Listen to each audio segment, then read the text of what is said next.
During the summer of 2003, events in the northeastern United States involving a strange, human-like creature sparked brief local media interest before an apparent blackout was enacted.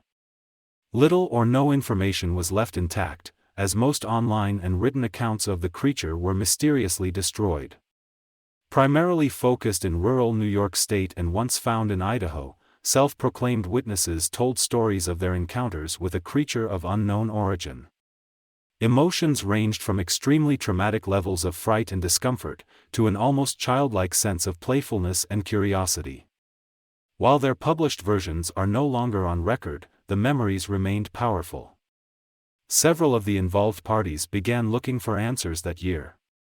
In early 2006, the collaboration had accumulated nearly 24 documents dating between the 12th century and present day, spanning 4 continents.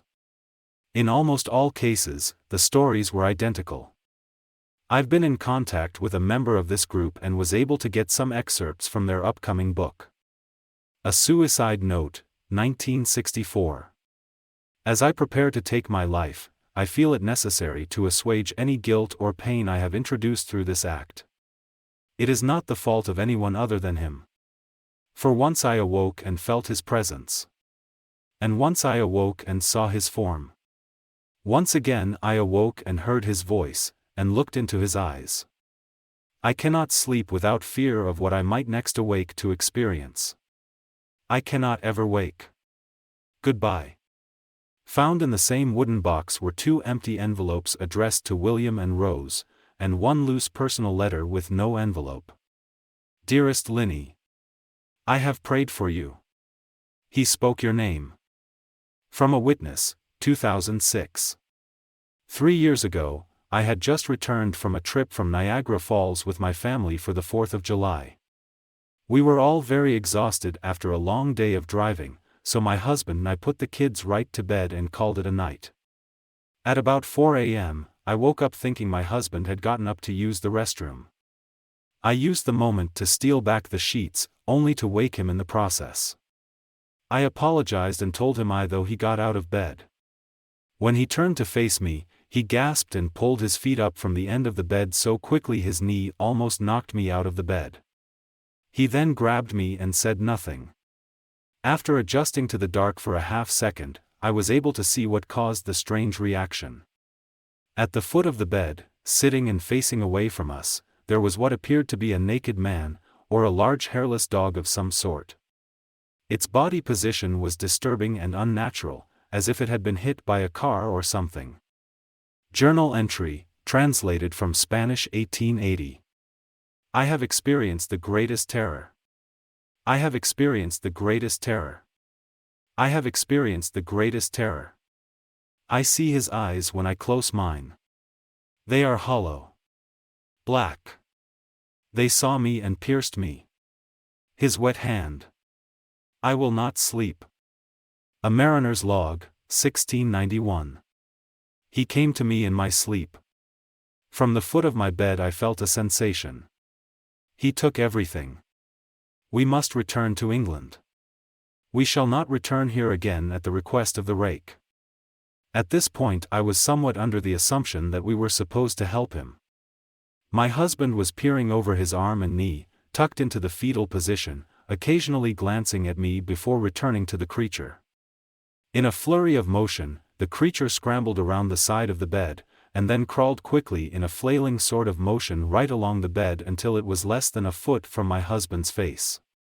The creature was completely silent for about 30 seconds, or probably closer to 5, it just seemed like a while, just looking at my husband.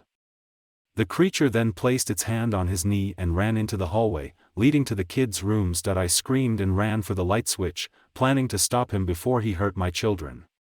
When I got to the hallway, the light from the bedroom was enough to see it crouching and hunched over about 20 feet away. He turned around and looked directly at me, covered in blood. I flipped the switch on the wall and saw my daughter Clara.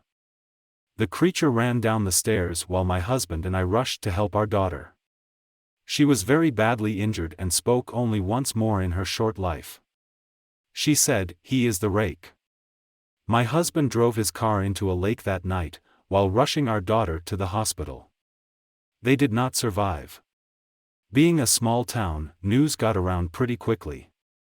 The police were helpful at first, and the local newspaper took a lot of interest as well. However, the story was never published and the local television news never followed up either.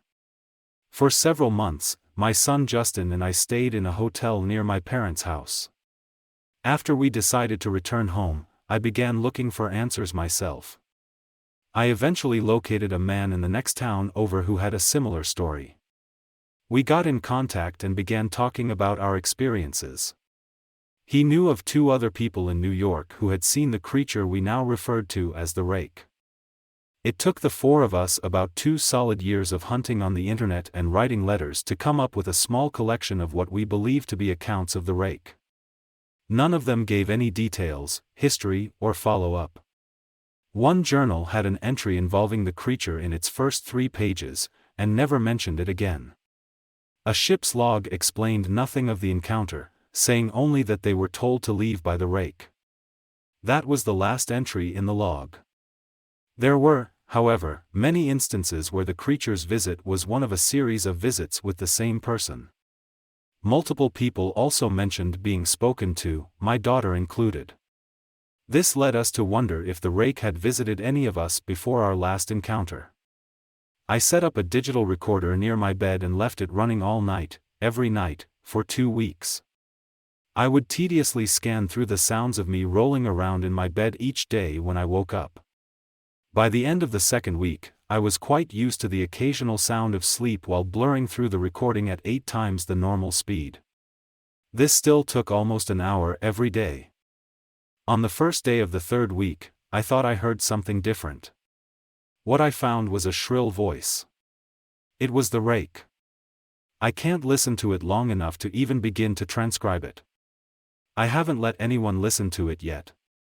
All I know is that I've heard it before, and I now believe that it spoke when it was sitting in front of my husband. I don't remember hearing anything at the time, but for some reason, the voice on the recorder immediately brings me back to that moment. The thoughts that must have gone through my daughter's head make me very upset. I have not seen the Rake since he ruined my life, but I know that he has been in my room while I slept.